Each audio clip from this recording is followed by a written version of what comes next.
বিশ্বাস করেন, রাজনৈতিক ময়দানে আর একটা লোককে এমপি করে কোটিপতি হওয়ার জন্য আপনি জাল ভোট দিয়ে জেলে যান, মারামারি করেন, আপনার কোনো লাভ হয় না। লাভ হয় কার? অথচ বাঙালি পরের ধান্দা করতে যেয়ে নিজের জীবন নষ্ট করে, আর হুজুরের পকেট ভারী করার জন্য নিজের ইমান নষ্ট করে।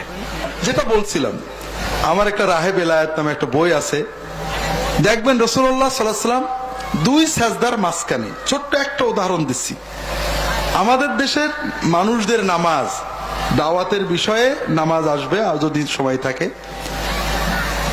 আমাদের দেশের মুসলমানদের নামাজ খুব সুন্দর, দাঁড়ালে পারে মরে গেলেও এক পা নড়বে না, চুলকালেও হাত পা নাড়বে না, মোবাইল বেজে মসজিদ উল্টে গেলেও গানের সাউন্ডে মোবাইল বন্ধ করবে না, মাশাআল্লাহ খুব সুন্দর। কিন্তু রুকু সেজদা ঠিক না। রুকুতে যে কোনো মনে হয় যেন রুকুতে পিঠ ব্যথা হয়ে গেছে, কোন রকম 1 সেকেন্ড পরে উঠে পড়ে, খাড়া আছে, কিন্তু উঠে আবার সমস্যা হলো পুরো খাড়া হয় না, এই পর্যন্ত ওঠে, উঠেই ঢবাস করে পড়ে যায়। এরপরে দুই সেজদার মাঝখানে বসতে কষ্ট হয়, কোমর ব্যথা করে, এইটুকু উঠে আবার সেজদা দেয়। এরকম আছে না নেই? 50 বছর নামাজ পড়ছে এরকম। আল্লাহ রাসূল বলছেন, লাউ মাতা হাযা আলা হাযা মাতা আলা গায়রি মিল্লাতি রাসূলুল্লাহ সাল্লাল্লাহু আলাইহি ওয়াসাল্লাম। যদি এই নামাজ পড়ে আপনি মরেন, নবীর উম্মত হয়ে মরতে পারবেন না। আপনি নামাজে সূরা ফাতিহা জানেন না, সমস্যা নেই, নিয়তের বস্তা বলে সমুদ্রে ফেলে দেন। দোয়া দরুদ জানেন না, কোনো সমস্যা নেই, নামাজের কিচ্ছু লাগবে না। আপনি সুবহানাল্লাহ বললেও নামাজ হবে, শিখতে চেষ্টা করবেন, কিন্তু রুকু সেজদায় ফাঁকি দিলে নামাজ হবে না। আপনি কি ফাঁকি দিলেন? মুহাম্মদ রাসূলুল্লাহ সাল্লাল্লাহু আলাইহি ওয়াসাল্লাম দুই সেজদার মাঝখানে বসে কি বলতেন? আল্লাহুম্মা গফিরলি ওয়ারহামনি ওয়ারযুকনি ওয়াহদিনি ওয়াআফিনি ওয়া'ফু আন্নি ওয়াজবুরনি ওয়ারফা'নি। ঘড়ি দেখবেন 10 থেকে 15 সেকেন্ড লাগে। কি বলতেন? আল্লাহ আমার মাফ করে দাও, গুনাহ মাফ করে দাও, আল্লাহ আমার রহমত করো, আল্লাহ আমার হেদায়েত করো, আল্লাহ আমার রিজিক বাড়াই দাও, আল্লাহ আল্লাহ আমার সুস্থতা দাও, আল্লাহ আল্লাহ আমার নিরাপত্তা দাও, আল্লাহ বিপদ আপদে যেন না পড়ি, আল্লাহ আল্লাহ আমার যত ক্ষয়ক্ষতি হয়েছে পূরণ করে দাও, আল্লাহ আল্লাহ আমার মর্যাদা বাড়িয়ে দাও, আল্লাহ। দোয়াগুলো কেমন লাগলো? কয় সেকেন্ড লাগে? 10 সেকেন্ড। সারা দিনে 30 রাকাত নামাজ পড়লে 300 সেকেন্ড। 300 সেকেন্ডে কয় ঘন্টা হয় ভাই? কয় মিনিট হয়? হ্যাঁ, 5 মিনিট।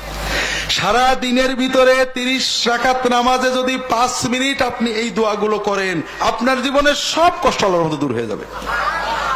কিন্তু বাঙালি বড় হতভাগা যে এই 10 সেকেন্ডের দোয়া না করে টাকা পয়সা নিয়ে আমার কাছে দৌড়ায়। আর এটা হলো সব শিরকের মূল। এখানে মূল চিন্তাটাই শিরক। সেটা কি? আমরা মনে করি যে বড় রাজা বাদশার কাছে গেলে, বড় চেয়ারম্যান মেম্বার মন্ত্রী ডিসি এসপির কাছে গেলে সরাসরি যাওয়া যায় না। যাওয়া যায় নাকি? তার কোনো আপনজনের মাধ্যমে গেলে কাজটা ভালো হয়, ঠিক না ভাই? কাজে আল্লাহর কাছে গেলেও তো একটা মাধ্যম নিয়ে যাইতে হবে, ঠিক না? ঠিক না?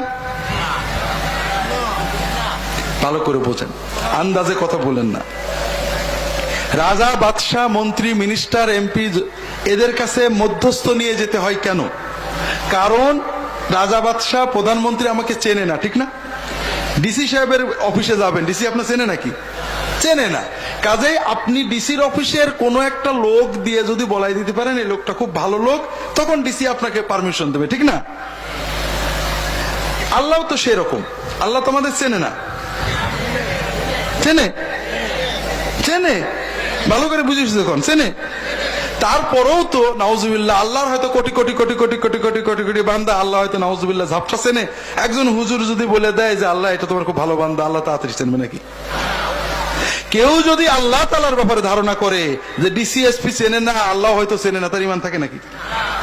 যে আল্লাহ আমাকে মায়ের চেয়ে বেশি চেনেন, তার কাছে কেউ বলে দেওয়া লাগে নাকি? মায়ের কাছে ঢুকতে সন্তানের পারমিশন লাগে নাকি? বড় প্রধানমন্ত্রী যদি হয় মা, প্রধানমন্ত্রী 7টা গেট থাকে আর তার পিএস থাকে, ছেলে যখন ঢোকে পারমিশন নিয়ে ঢোকে নাকি? ছেলে আপন না বান্দা আপন? মা সন্তানকে বেশি ভালোবাসে না আল্লাহ তার বান্দাকে বেশি ভালোবাসে? সেই বান্দার কাছে যাইতে কোনো গেট পাস লাগে না ক্রিমিয়া। আর একটা কারণে মাধ্যম লাগে। সেটা কি? সেটা হলো মানুষ জানলেও জুলুম করে, পার্সিয়ালিটি করে না? গ্রামের চেয়ারম্যান বা কমিশনার, মেম্বার উভয় গ্রুপকেই চেনে, কিন্তু বিচার করতে যেয়ে পার্সিয়ালিটি করে ফেলে না, করে না। কিন্তু যদি আপনি চেয়ারম্যান বা কমিশনারের বউকে দিয়ে, শালাকে দিয়ে, শাশুড়িকে দিয়ে অথবা ভাইরাকে দিয়ে একটু সুপারিশ, আমি কিন্তু মা বাবার কথা বলিনি, বলছি নাকি? বলে মুখ নষ্ট করবো নাকি? এখনকার চেয়ারম্যান মেম্বাররা কি মা বাবার কথা শুনে নাকি? বউ, ভাইরা, শালা এরাই তখন বেশি আপন, ঠিক না? হ্যাঁ, এরকম বউ, ভাইরা, বাসুর কি বলে আত্মীয় স্বজন দিয়ে যদি সুপারিশ করানো যায়, দুলা ভাই আমার নিজের লোক একটু খেয়াল রেখেন, তাহলে আর পার্সিয়ালিটি করে না, ঠিক না? আমার কথা কি বুঝেছেন তো? আল্লাহ তো এরকম। হ্যাঁ, আল্লাহ আমার চেনেন বটে, আল্লাহ জানেন আমার কতটুকু দোষ গুণ, আমার কি দরকার, তারপরে নাউজুবিল্লাহ আল্লাহ তো পার্সিয়ালিটি করতে পারে নাকি? কেউ যদি মনে করে দুনিয়ার মানুষের মতো আল্লাহ জালেম, পার্সিয়ালিটি করতে পারে, হুজুর বলে দিলে আল্লাহ সাইজ হবে, এই ইমান থাকে নাকি?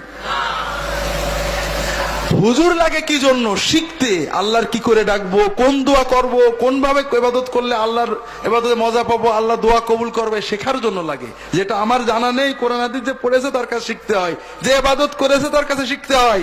ডাকার জন্য যদি কারোর মধ্যস্থ লাগে মনে করেন, দোয়া করবেন আর এক জায়গায় যাইতে হয় মনে করেন, ইমান থাকে না। সমাজের রন্ধে রন্ধে শিরক ছড়িয়ে গেছে, আমরা সবাই শিরকের ভিতরে চলে যাচ্ছি ভাইরা। মা সন্তান, 1 বছর 2 বছরের সন্তান কখনো মার সাথে কাউকে শিরিক করে না, করে নাকি? মা মেরেছে অনেক, এই জন্য মার বাদ দেখার কাছে যায় নাকি? দেখছেন কখনো? ভাইরা, আমাদের বানানো সিস্টেম বোঝেন, শিরক কিভাবে আসে, অথবা বিভিন্ন রকমের কুসংস্কার। আপনি বিপদে পড়েছেন, আল্লাহ রসুল সাল্লাল্লাহু আলাইহি ওয়াসাল্লাম বলছেন,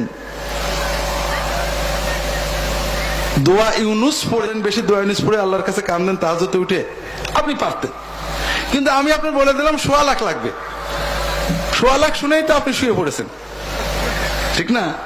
যাও তো হবে না, কি করতে হবে জানি না। আপনাদের দেশে কি নিয়ম আছে, বাংলাদেশের বিভিন্ন জায়গায় নিয়ম আছে, 40 জন আলেম ডেকে আনতে হবে, 40 জন আলেম ডেকে এনে দোয়া ইউনুস পড়ে খতম করে দোয়া করতে হবে। সেটা কেমন? দোয়া ইউনুসে আমরা কি বলি? লা ইলাহা ইল্লা আনতা সুবহানাকা ইন্নী কুনতু মিনাজ জালিমিন। তার মানে আল্লাহ তুমি ছাড়া কোনো মাবুদ নেই, বিপদে ডাকার মতো, বিপদ থেকে তরানোর মতো কেউ নেই, আমি আল্লাহ অন্যায় করে ফেলেছি, মাফ করে দাও, বিপদটা কাটিয়ে নাও। কথা কি বুঝতে পেরেছেন? কারণ আমরা বিশ্বাস করি বিপদ আসে আমাদের বদ আমলের কারণে, অন্যায়ের কারণে। কষ্ট দেন আল্লাহ, বিপদ দেন যেন আমরা ভালো হয়ে যাই। আমরা যখন বলি আল্লাহ অন্যায় করে ফেলেছি, বিপদ তুলে নাও, তখন আল্লাহ বিপদ তুলে নেন, ঠিক না? যেমন মা একটা ছেলেকে বলে, আর তো ভাত দেবো না, যা চলে যা, ছেলের সঙ্গে সঙ্গে চলে যায়, ঠিক না? না আসে মা জয় ধরে। হ্যাঁ, ছেলেকে যখন মা বলে, দাদা তোর আর খাদ্য না, দূর হয়ে যা, মরে যা, চলে যা, চাচার বাড়ি চলে যা, মারা রাগ করে না? করে না? ছেলের সঙ্গে সঙ্গে চলে যায় নাকি? যে চাচার ধরে নিয়ে আসে, মার একটু বলে দাও নাকি? কি করে? মার কাছে জয় ধরে, ঠিক না?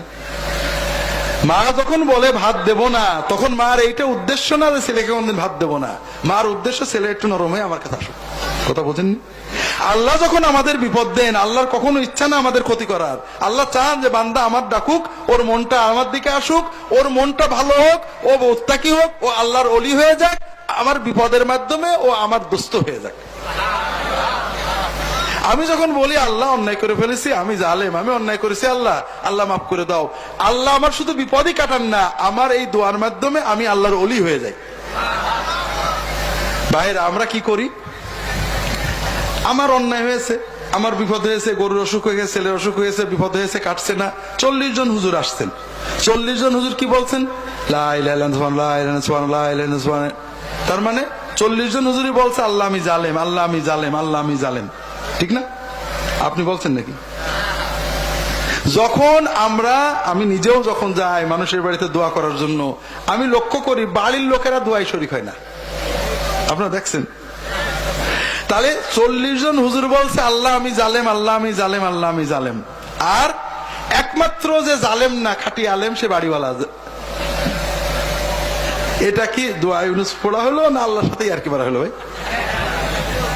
লাভ হলো যেটুক আমাদের, খাওয়া দাওয়া হাদিয়া তোফা তাই হলো, কিন্তু আপনার কোনো লাভ হয়নি। আপনার লাভ যেটা আল্লাহ রসুল সাল্লাল্লাহু আলাইহি ওয়াসাল্লাম আপনাকে বিধান দিয়েছেন, আপনি কাঁদতে থাকেন, আল্লাহর কাছে দোয়া ইউনুস পড়েন, কান্দেন, দোয়া করেন, আলেম ওলামাদের খাওয়াতে পারেন, মাদ্রাসায় দান করতে পারেন, আল্লাহ তোমার মাদ্রাসায় দান করেছি কবুল করে নাও, আল্লাহ বিপদ কাটিয়ে দাও। আপনার চাওয়া পাওয়া সব হবে কার কাছে? আল্লাহ গুনাহগার না কাফেরের দোয়া শোনেন, আল্লাহ কোরআনে বলেছেন।